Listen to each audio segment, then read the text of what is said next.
بسم اللہ الرحمن الرحیم۔ السلام علیکم دوستو، آج کی اس ویڈیو میں کچھ ایسے سوالوں کا جواب آپ کو دیں گے کہ سننے کے بعد آپ حیران ہو جائیں گے۔ جی ہاں، اس ویڈیو میں ہم جانیں گے سونے کے بعد انسان کی روح کہاں چلی جاتی ہے، اور ساتھ ہی ساتھ یہ بھی جانیں گے کہ جانوروں کی روح کون نکالتا ہے۔ تو چلیے شروع کرتے ہیں۔ دوستو، اللہ تعالیٰ نے انسان کو سب سے خوبصورت شکل پر پیدا فرمایا، اور انسان کی پیدائش میں اللہ تعالیٰ کی قدرت کے بے شمار جلوے اور نشانیاں ہیں۔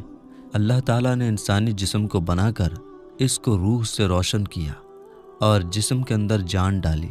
اب جب تک یہ روح انسانی جسم کے اندر ہے تب تک انسان زندہ ہے۔ جب یہ روح جسم سے نکل جائے گی تو اس وقت انسان مر جاتا ہے، اور ایسا اس وقت ہوتا ہے جب انسان کی عمر ختم ہو جاتی ہے۔ لیکن کیا آپ جانتے ہیں کہ ہر انسان ایک ایسی بھی زندگی جیتا ہے جس کے اندر وہ روز مرتا اور روز جیتا ہے؟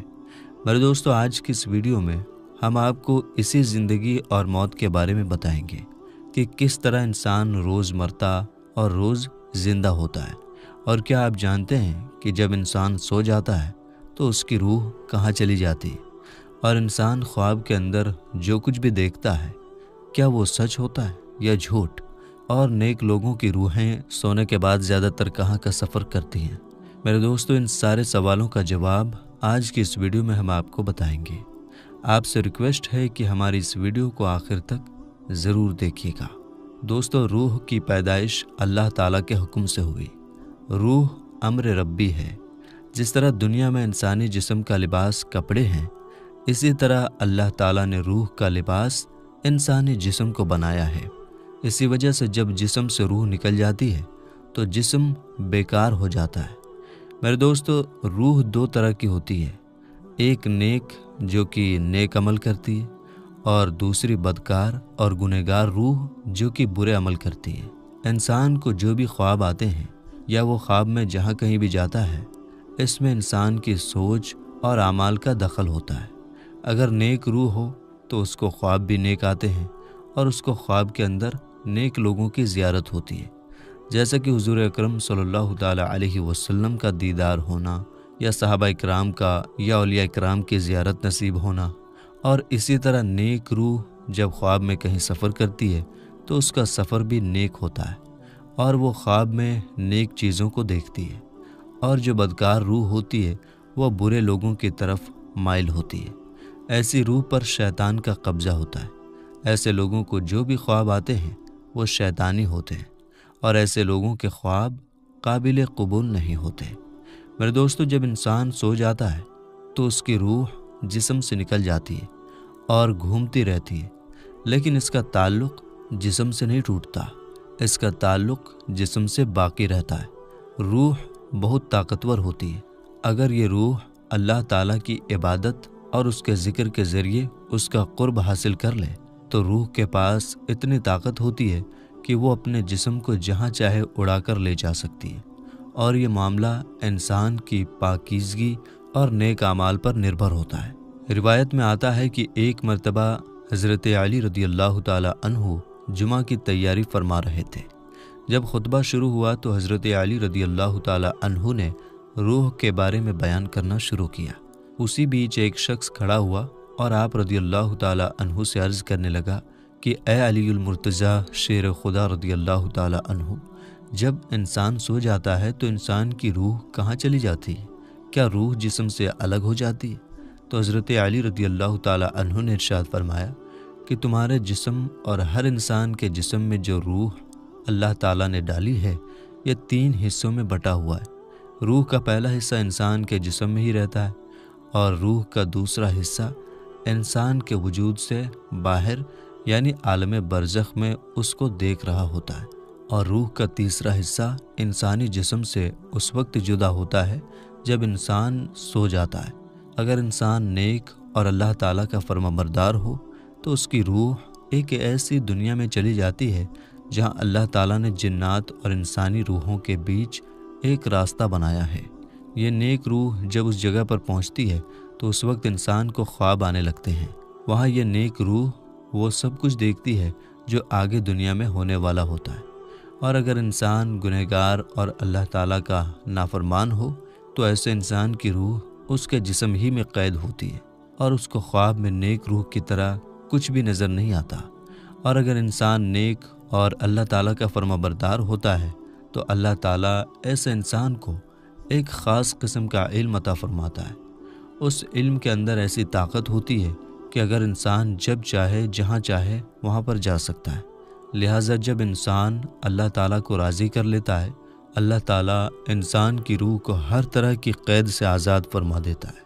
اس وقت اللہ تعالیٰ اس کو ایک خاص علم عطا فرماتا ہے جس کے ذریعے یہ جہاں چاہے وہاں پر جا سکتا ہے۔ میرے دوستو، حقیقت یہ ہے کہ انسان کے خوابوں کا اور روح کا تعلق انسان کے اعمال کے ساتھ ہے۔ اگر انسان کی سوچ اچھی ہو تو انسان کو اچھے خواب آتے ہیں، اور اگر انسان کی سوچ بری ہو تو اس کو برے خواب آتے ہیں۔ دوستو، اللہ تعالیٰ قرآن پاک میں ارشاد فرماتا ہے، جس کا ترجمہ ہے، اور جو کچھ اس زمین پر ہے وہ فنا ہونے والا ہے، اور تیرے رب تعالیٰ کی ذات باقی رہنے والی ذات ہے جو عظمت اور بزرگی والا ہے۔ اور ایک دوسرے مقام پر اللہ تعالیٰ قرآن پاک میں ارشاد فرماتا ہے، اور ہر جان کو موت کا ذائقہ چکھنا ہے، بے شک تیرے رب کا وعدہ سچا ہے۔ میرے دوستو، آپ نے انسانوں کو تو مرتے ہوئے دیکھا ہوگا کہ ان کو موت کیسے آتی ہے اور ان کی روح کیسے نکلتی ہے۔ کچھ انسانوں کو نزع کے وقت بہت ہی تکلیف کے مراحل سے گزرنا پڑتا ہے، اور کچھ انسانوں کی روح ایسے قبض کر لی جاتی ہے جیسے کہ دودھ میں سے مکھی نکال لی جائے۔ لیکن کیا آپ جانتے ہیں کہ جانوروں کو موت کیسے آتی ہے؟ میرے دوستو، آج کی اس ویڈیو میں ہم آپ کو بتائیں گے کہ جانوروں کو موت کیسے آتی ہے، اور جانوروں کی روح کون سا فرشتہ قبض کرتا ہے، ملک الموت علیہ السلام یا کوئی اور فرشتہ؟ اور کیا جانوروں کو بھی موت کے وقت سختیاں محسوس ہوتی ہیں؟ اور کیا ان کو بھی نزع کی تکلیف ہوتی ہے؟ اور جانور اپنی موت مرنے سے پہلے کہاں چلے جاتے ہیں؟ کیا جانوروں کو موت سے پہلے اپنی موت کے بارے میں پتہ چل جاتا ہے؟ اور اپنی طبعی موت مرنے والے جانوروں کی لاشیں ہمیں نظر کیوں نہیں آتی؟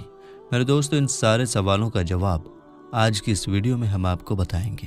میرے دوستو، اللہ تعالیٰ نے جس چیز کو بھی زندگی عطا فرمائی، پھر چاہے وہ انسان ہو، جانور ہو، پرندہ ہو یا کوئی دوسری مخلوق، اس کو ایک دن موت کا ذائقہ ضرور چکھنا ہے۔ جس طرح انسانوں کو فکس کیے ہوئے ٹائم پر موت آتی ہے، اسی طرح جانوروں کو بھی فکس کیے ہوئے ٹائم پر موت آتی ہے۔ میرے دوستو، آپ نے کبھی غور کیا ہوگا کہ ہمارے معاشرے میں ہمارے آس پاس بہت سارے جانور، پرندے اور دوسری مخلوقات رہتی ہیں، لیکن جب کوئی جانور مرتا ہے تو ہمیں صرف ان جانوروں کی لاشیں نظر آتی ہیں جو جانور حادثاتی طور پر مرتے ہیں، جیسے کہ روڈ ایکسیڈنٹ میں مرنے والے جانور، یا وہ جانور جن کو قید میں رکھا گیا ہو، یا پھر وہ جانور جن کا شکار کیا گیا ہو۔ ایسے جانوروں کی لاشیں تو ہمیں نظر آتی ہیں، لیکن جو جانور اپنی زندگی کا وقت پورا ہونے کی وجہ سے اپنی طبعی موت مرتے ہیں، ان کی لاشیں ہمیں نظر کیوں نہیں آتی؟ اس لیے آپ نے کبھی طبعی موت مرنے والے جانور کی روح نکلنے کا منظر نہیں دیکھا ہوگا۔ روایات میں آتا ہے کہ ایک شخص حضرت امام جعفر صادق رضی اللہ تعالیٰ عنہ کی خدمت میں حاضر ہوا، اور وہ آپ سے سوال کرنے لگا کہ جو جانور، پرندے اور کیڑے مکوڑے اپنی طبعی موت مرتے ہیں، ان کی لاشیں ہمیں نظر کیوں نہیں آتی؟ وہ کہاں پر چلی جاتی ہیں؟ جیسے کہ ہمارے علاقے میں چوہے، بلیاں، پرندے اور دیگر جانور پائے جاتے ہیں، یہ جانور بھی اپنی طبعی موت مرتے ہیں، اور روزانہ ہزاروں کی تعداد میں پرندے اور جانور موت کا مزہ چکھتے ہیں، لیکن ان کے مردہ اجسام ہمیں نظر کیوں نہیں آتے؟ تو حضرت امام جعفر صادق رضی اللہ تعالیٰ عنہ فرمانے لگے کہ ان جانوروں کے مردہ اجسام ہمیں اس لیے نظر نہیں آتے کہ ان جانوروں کو مثلاً چوپایوں، پرندوں اور دوسرے جانوروں کو اپنی موت کے بارے میں اللہ کی طرف سے پہلے ہی پتہ چل جاتا ہے، اور یہ جانور فکس کیے گئے ٹائم سے پہلے پہاڑوں کی گفاؤں، کنووں، درختوں کے کھوکھلے تنوں اور زمین کے سوراخوں یا گہرے گڈھوں میں جا کر بیٹھ جاتے ہیں، اور وہیں پر ان کو موت آتی ہے۔ یہ اللہ تعالیٰ کا بنایا ہوا ایک سسٹم ہے جس کی وجہ سے انسان آج سکون کی سانس لے رہا ہے، ورنہ اگر باقی جانوروں کو چھوڑ کر صرف پرندوں کی موت کا حساب لگایا جائے تو پوری دنیا کے اندر 700 ارب پرندے رہتے ہیں۔ اگر یہ پرندے سر عام لوگوں کے سامنے مرتے تو انسانوں کے لیے زمین پر قدم رکھنے کی جگہ نہ ہوتی، اور ان کے مردہ جسم گندگی اور بے شمار بیماریوں کی وجہ بنتے۔